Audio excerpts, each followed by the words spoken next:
चिंता करने में हीरा बह जाता पानी में।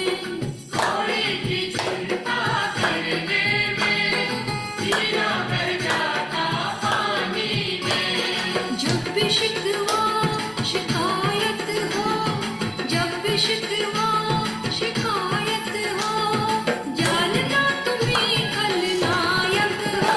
अथ प्रेमं शरणं गच्छामि, भज ओशो शरणं गच्छामि। प्रेमं शरणं गच्छामि, भज ओशो शरणं गच्छामि।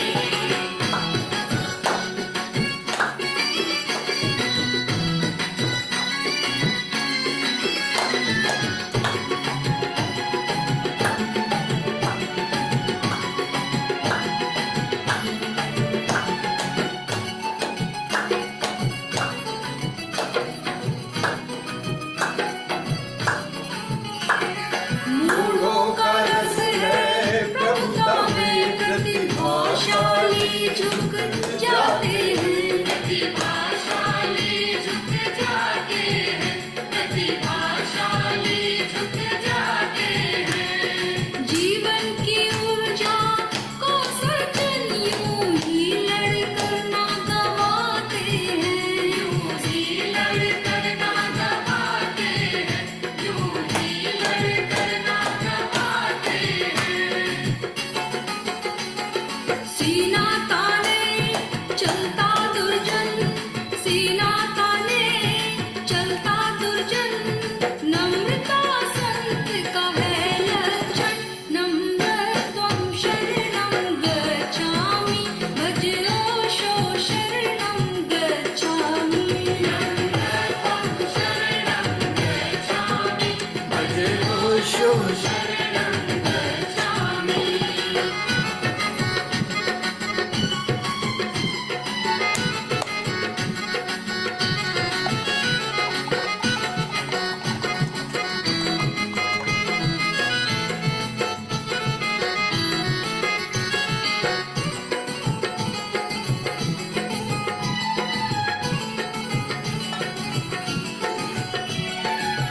प्रतिक्रिया कभी हो हो तो तो सुन जो तुमने घटना को मूल दिया। तुमने घटना को मोल दिया, तुमने घटना को मोल दिया। थी लहर जरा सी, लेकिन तुमने सागर सा बहुमूल किया। सागर सा बहुमूल किया, सागर सा बहुमूल किया। अब छोड़ो सब प्रतिशोध आओ, अब छोड़ो सब प्रतिशोध आओ, करते जाओ अनुरोध आओ। अनुरोधं शरणं गच्छामि, भज ओशो शरणं गच्छामि। अनुरोधं शरणं गच्छामि, भज ओशो शरणं गच्छामि।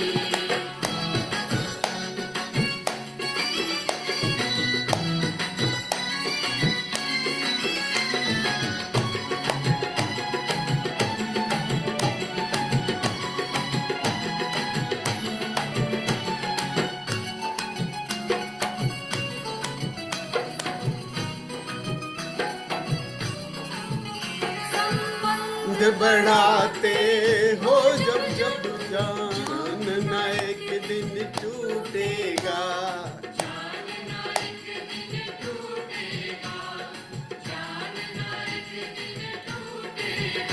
जो मान दे रहा आज तुझे वह यार एक दिन रूठेगा।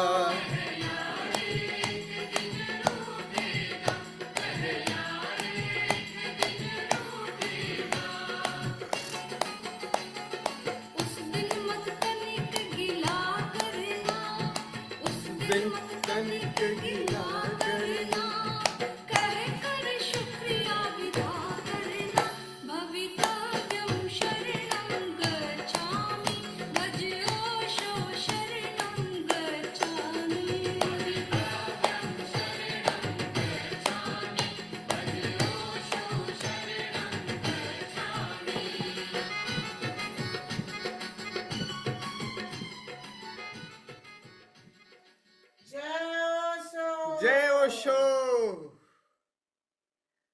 बैठे बैठे।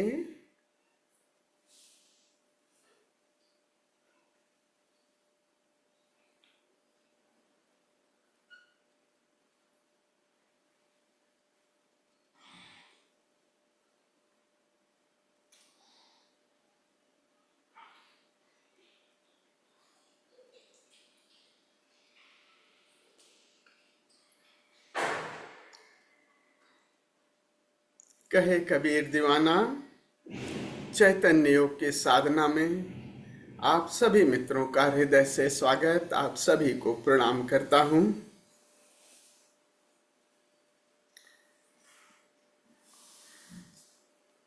क्या मियाँ शुरू किया जाए, बात आगे बढ़ाई जाए।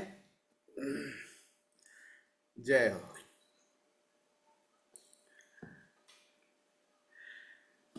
एक ही बाप के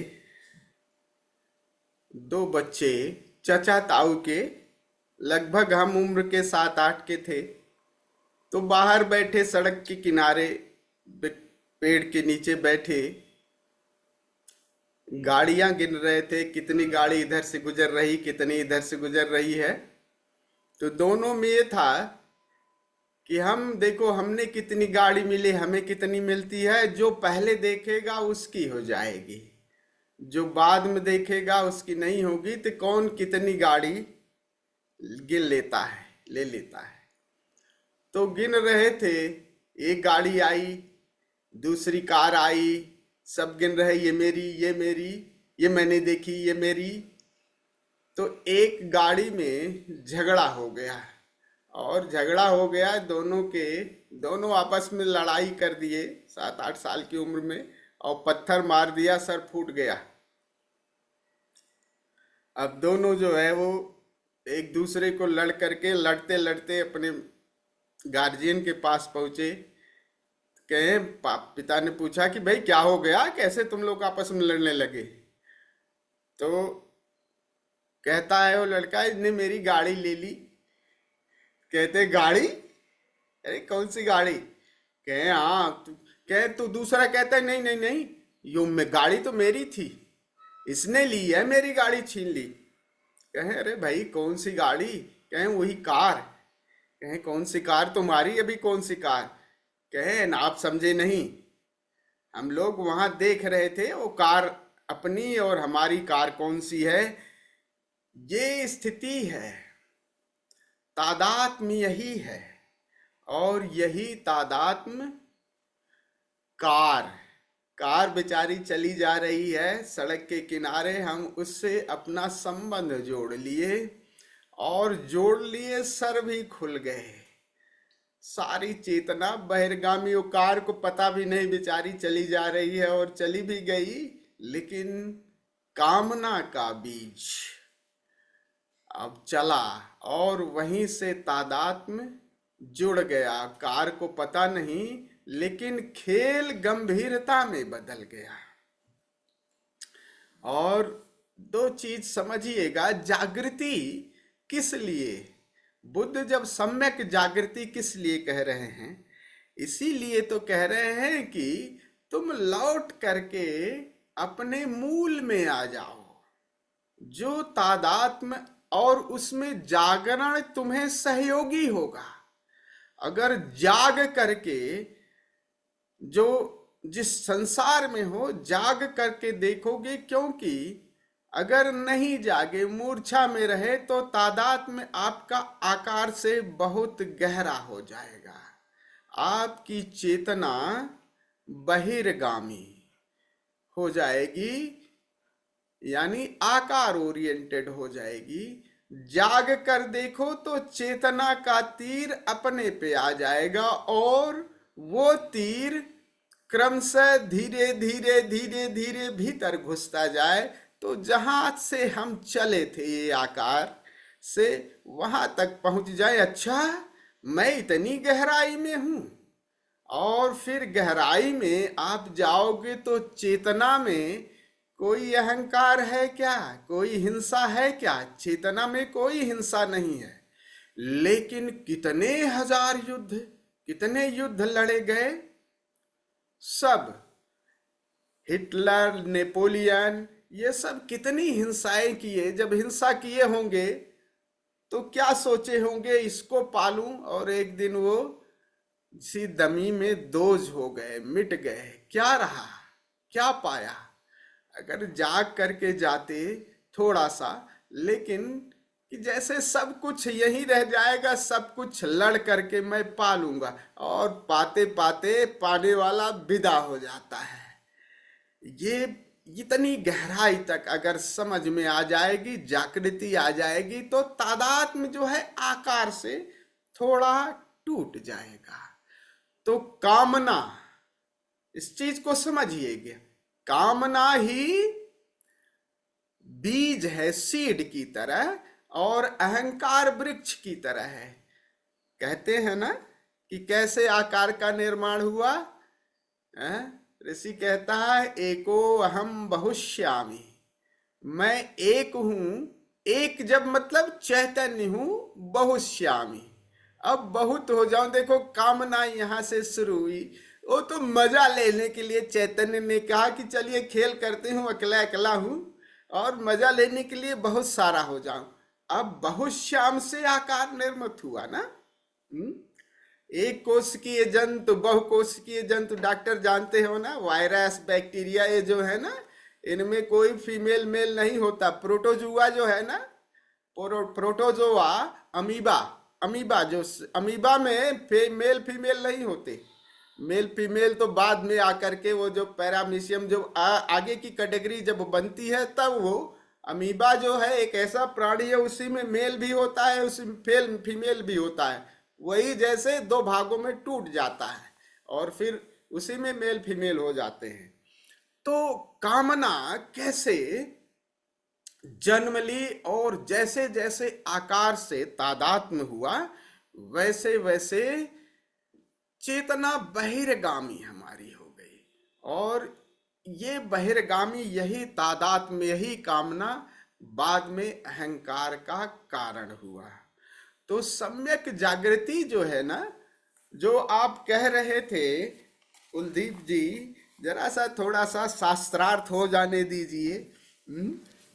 आप कह रहे थे कि आउटडेटेड, ऋषि जो कह रहा है बस उसमें शब्दों का थोड़ा हेर फेर हो सकता है, लेकिन ये बात तो माननी पड़ेगी ना कि कामना ही अहंकार का जन्म दे रही है। यही कामना को कई तरीके से बांट दिया गया है कि जो देह से जुड़े हैं उसमें मुख्यतः बीज रूप में ये 3 गुण है, लेकिन शुरू में पता नहीं लगेंगे, बाद में वो तीनों गुण आगे जाकर के बढ़ जाते हैं, तमो, रजो और सतो में। तो लेकिन और आगे जब अहंकार और बढ़ेगा, मनुष्यता का तक आते आते, तो ये 2 भागों में विभक्त हो जाते हैं। लेकिन नीचे जाओगे और तो ज्यादा नहीं पता लगेगा, लेकिन सीड रूप में कामना में ये 2 हैं। आगे मनुष्यता तक आते आते जब चेतना मनुष्यता का आई, तो अहंकार के कारण ये और ज्यादा विस्तार हो गए। तो उसी को कह रहे हैं कि ये 2 भागों में विभक्त हो गया। और तरीके से समझाया गया है, ऋषि भी समझा रहा है कि कामना का बीज कैसे निर्मित हुआ। कह रहे हैं कि मतलब जो चेतना है उसको न भूख प्यास थोड़ी लगती है, कुछ नहीं लगती, भूख प्यास नहीं लगती, लेकिन एको अहम बहुश्यामी जैसे ही आकार धारण किया तो फिर तब भूख प्यास शुरू होगी। देह को तो जरूरत है उसको, फिर चेतना को कोई जरूरत नहीं है। तो ऋषि इसको 7 भागों में बांट रहा है। कह रहा है कि पहले ही जैसे ही उस सभी प्राणियों में है बुभुक्षा, भौतिक आवश्यकताएं, जो जरूरत की है, खाने पीने की आवश्यकताएं, और यहां से कामना शुरू होती है। जब जरूरत होगी तो भागोगे ना, खाने पीने के लिए सभी जीव जाते हैं कि नहीं जाते। और बहुत पुरानी बात नहीं है, अभी जो अब्राहम मैस्लो है, जो मनस्विद है, वो ज्यादा नहीं, 1954 का, और वही जो ऋषि कह रहा उसी को कह रहा है वो, उसी बात को दूसरे तरीके से कह रहा है। वो कह रहा है भौतिक जरूरतें हैं आपकी। अब यहां से कामना का बीज, कामना का सीड बढ़ जाता है, और कामना जैसे जैसे बढ़ती जाएगी वैसे वैसे अहंकार भी बढ़ता जाएगा। सभी में ये कामना का यानी भौतिक जरूरतें हैं, वो सभी जीवों में, सभी प्राणियों में, खाने पीने का, घर बनाने का, ये सब चीजें हैं। उसी को ऋषि कह रहा है बुभुक्षा, यानी भोजन की, घर की, इन सब की जरूरत। और देखो अहंकार का सीड कामना का और आगे बढ़ता है, चेतना बहिर्गामी है। ये बात ध्यान की, चेतना बहिर्गामी हो रही है, अब आकार के साथ तादात्म्य बना रही है। तब क्या होगी? खाना पीना ठीक हो गया, तब क्या होगे? अगर खाना पीना सब ठीक हुआ है तो दूसरी चीज जरूरत, अब यही कामना का बीज आगे सेक्स नीड में चेंज होता है। काम, सेक्स, काम किया हम जैसा एक और हम पैदा करें, तो वो कामना की इच्छा होती है। अब सेक्स नीड, उसी को बुभुक्षा कह रहा है। और फिर आगे और आगे बढ़ते हैं तो क्या होता है? कामना पूरी हो गई, आपका भोजन पूरा हो गया, तब क्या होता है? देखा नहीं कि सब ये सब दोनों पूरी होने के बाद जीवों में भी झुंड बना के रहते हैं कि अगर सब हमला कोई करे तो हम बच जाएं। आगे नीड्स हो जाती, देखिए नीड्स अपने देह, तादात्म्य जो है बहिर्गामी हो गया, तब वो सिक्योरिटी के लिए, सुरक्षा के लिए। और यही अहंकार आगे बढ़ता है तो मित्राकांक्षा में बदल जाता है, प्रेमाकांक्षा में। प्रेम, लव नीड्स, चाहता है कि कोई हमें प्यार करे, और ये जीवों में भी, सभी जंतुओं में है, सब में है ये, यहाँ तक सब में है। और फिर मित्र बनाए, मित्र मंडली, टोली सब बनाते हैं कि हमारे कितने मित्र हों।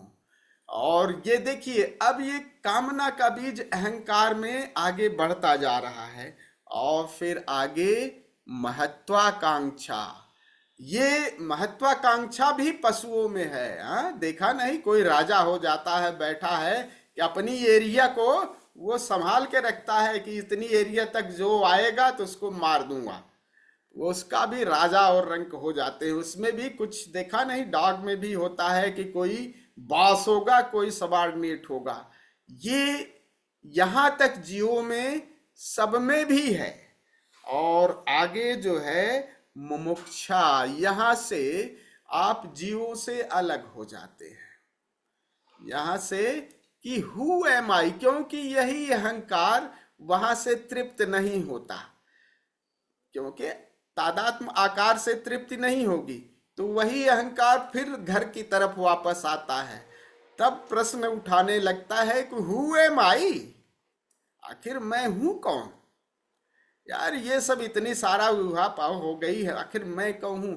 यहां तक अब्राहम मैस्लो भी जाता है, हु एम आई, तो कह रहा मैं कौन हूं की जिज्ञासा होती है। तो अगला जो 8वां जो पायदान है वो ऋषि देता है, कहता है कि मोक्ष की चाहत, मैं मिट जाऊं, निर्वाण का आकांक्षा, कि हु एम आई, क्योंकि मैस्लो कहता है इसके बाद कहाँ जाता है, क्योंकि शून्य है इसके बाद। हु एम आई को जानने चलोगे तो शून्यता आ जाएगी, फिर अपने गेह में आ गए, घर में आ गए। तो यात्रा यहां से खुद ही जा रही है। गति क्या होती है? अब यहाँ के आगे जो प्रयास है वो मनुष्य का है। यहां तक आकर के फिर हम उसी में चले जाएं तो यहां तक पशुवत है, क्योंकि यहां तक सब भी, महत्वाकांक्षा तक तो पशु भी चलते हैं, मुमुक्षा और निर्वाण की, यहां तक मनुष्य, यहां आगे की यात्रा प्रयास की है। तो बात कुल इतनी है कि जिसे हम साम्यक जागृति कह रहे हैं, वो कुल इतना है कि चेतना का तीर, समझ लीजिएगा, चेतना का तीर आपकी तरफ आ जाए, आकार से आप अपनी तरफ भी आ जाओ, अपना भी ख्याल रखो, तादात्म्य केवल बहिर्गामी न हो, और बहिर्गामी तादात्म्य जो आपका मूल स्वभाव है उसके हिसाब से आपका गहरा जाएगा। यही कह रहे हैं इनमें जो कृष्ण कह रहे हैं कि अगर तुम दो भागों में बटे हो, तमोगुणी हो रजोगुणी हो, तो उन्हीं से तादात्म्य तुम्हारा गहरा जाएगा, जो आपका मूल स्वभाव है, जो आपकी जहां मूर्छा है। मूर्छा अगर आप रजोगुणी हो, फिर से समझिएगा, अगर आप रजोगुणी हो तो आप उसी काम में ज्यादा मूर्छित हो गए, वहां आपको जागरण की जरूरत है। आप तमोगुणी हो तो वहां आपको जागने की जरूरत है। और कह रहे हैं कि दोनों को संतुलन कर दो, चेतना का तीर अपनी तरफ ले लाओ। इसी को तो साक्षी कह रहे हैं, चेतना का तीर अपनी तरफ लाओ कि अब बहिर्गामी हो रहे हैं, रजोगुणी हैं, अति कर्मठ, अब काम करने चले, काम काम काम काम। ये भी कमा लो, ये पद कमा लो, पैसा कमा लो, धन कमा लो। और इसमें इतना ऑब्जेक्ट ओरिएंटेड हो गए कि कमाने में कमाने वाला कौन है उसकी ध्यान नहीं। और फिर इसी में आपका विरोधी भी है पास में, वो आपको कमाने भी नहीं देगा।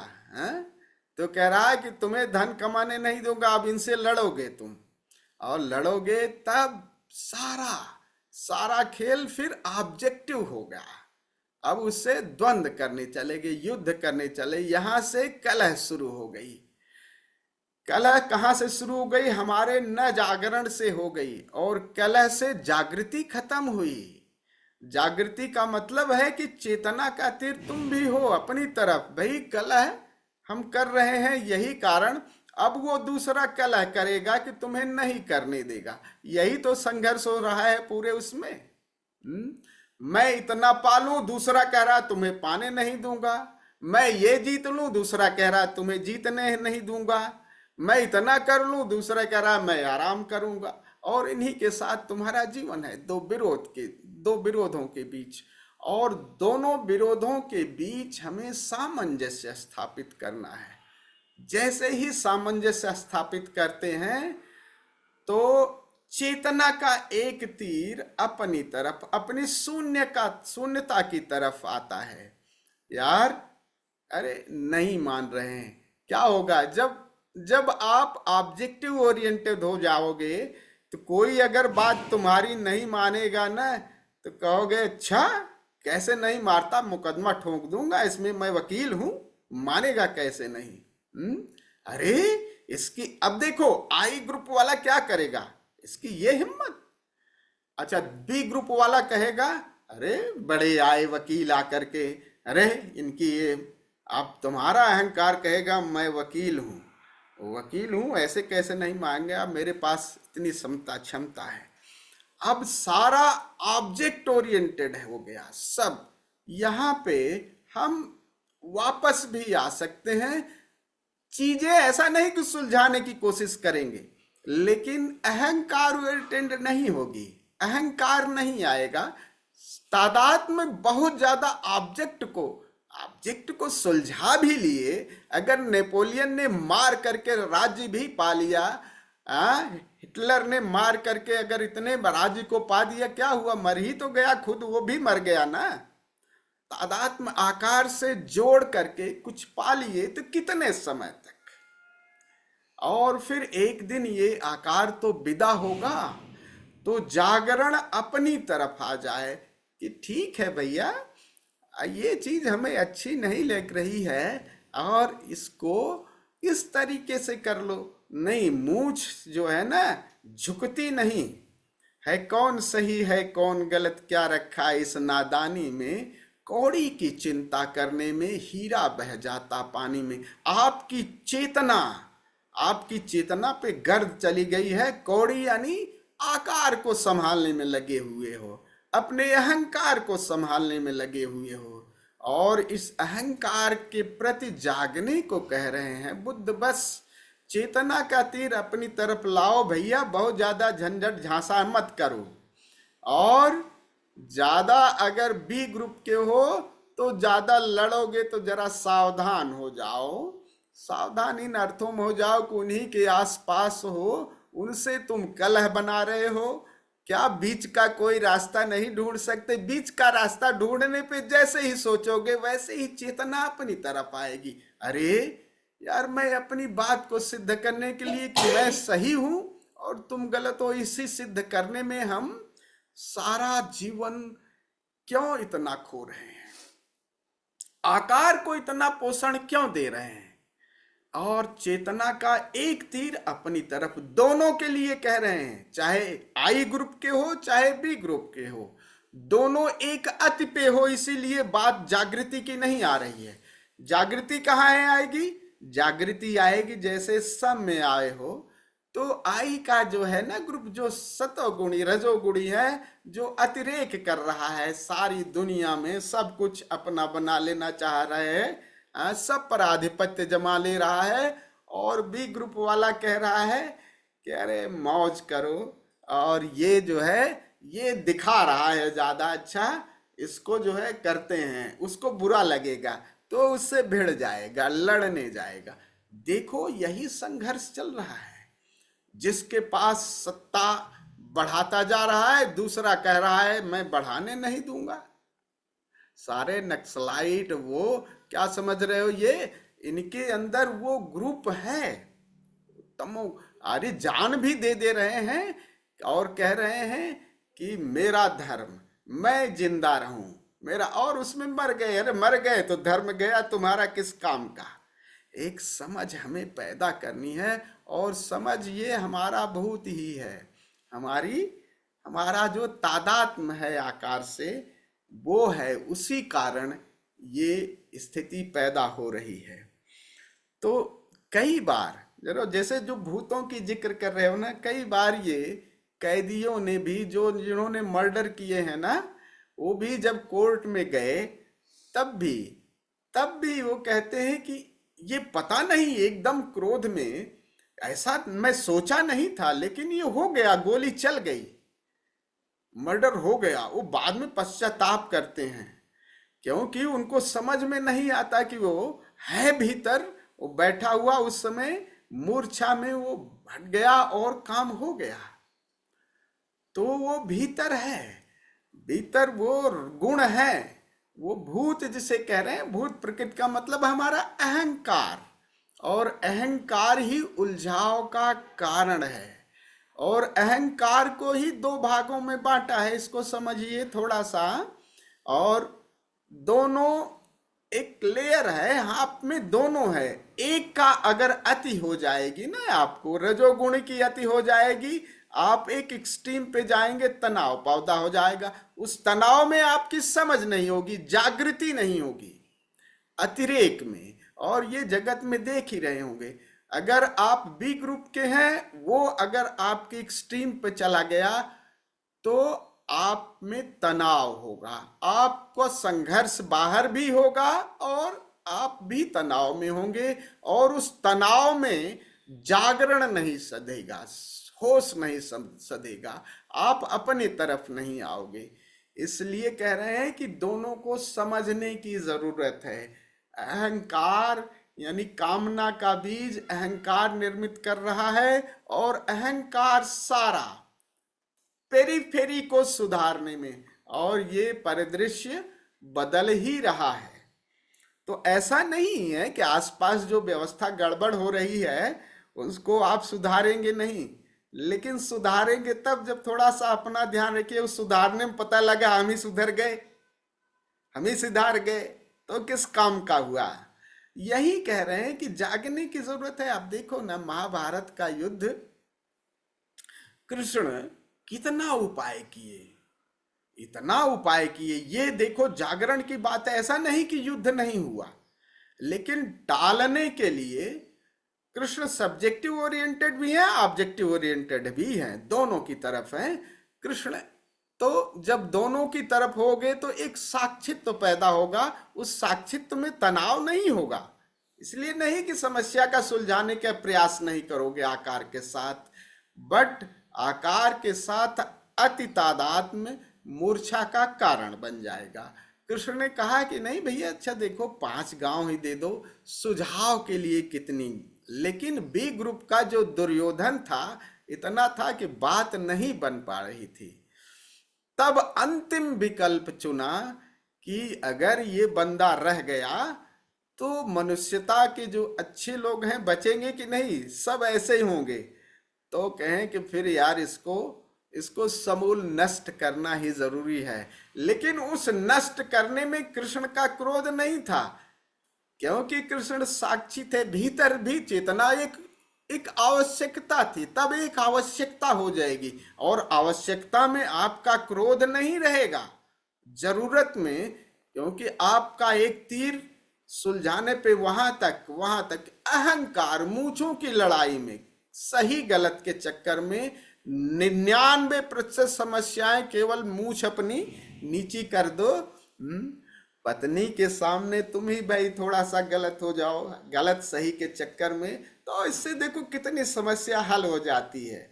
अब चले कि मैं सही हूं, तुमने कैसे ये कर दिया, वो कैसे कर दिया, और इसी में देखो आकार के साथ सही गलत के चक्कर में हम अपनी सारा अपनी जो चेतना, अपनी जागृति को खो दे रहे हैं। तो 90% बातें अगर मूंछ नीची कर दो भाई, अगर सही हो गया गलत हो गया, और तब समझाओगे ना, तब समझेंगे हम, तो ज्यादा अच्छी बात समझ में। अगर गुस्से से समझाए तो बात नहीं समझ में आएगी। तो चलिए, कुछ आपको कहना है मियाँ? अभी संदेह का बीज है। हाँ, उदास दुखी अभी काहे को भाई? अभी ये जब आपने जैसे मूछ की बात की तो कुलदीप सर अपना मूछ चेक कर रहे थे, और मैंने और रवि जी ने तो मामला ही खत्म कर दिया है। आपने कटा लिया है। हाँ, ये मूछ वाले 2 हैं और दोनों ही हाँ? तो ये बात हमें बस बुद्ध का जो जागृति का है, जागृति का यही है बात कि आप अपनी तरफ भी अब उस तीर को अपनी तरफ भी रखिए। होश आइडेंटिटी को, मतलब अपनी पेरीफेरी की सुधारने में इतना न लग जाओ कि आप अपनी शून्यता को, अपनी आत्मा को ही भूल जाओ।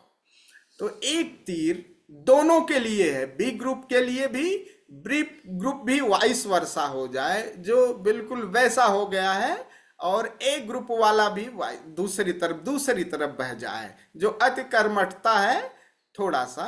तो संतुलन में समझ बढ़ती है, बस कुल इतनी बात है। तो संतुलन सतोगुण में आ जाएगा, और समझ से आपका तीर अपनी तरफ आएगा, तब समझ बढ़ेगी, जागृति बढ़ेगी, और वो ध्यान में उपयोगी होगा। मूल बात तो है ना ध्यान की। तो जागृति एक सूत्र है, आपका जागरण एक सूत्र है आपको ध्यान में उपयोगी लागने के लिए। और जागरण, सम्यक जागृति की बात कर रहे हैं कि इसमें आप पहचानिए कि कहाँ हम तादाद में जोड़ ले रहे हैं आकार से। क्या हमारा कोई खास जगह है जहां हम भिड़ जाते हैं, तो वहां पर हम तनावपूर्ण हो जाते हैं और कलह निर्मित कर जाते हैं? क्या उसको समझ से सुलझाया नहीं?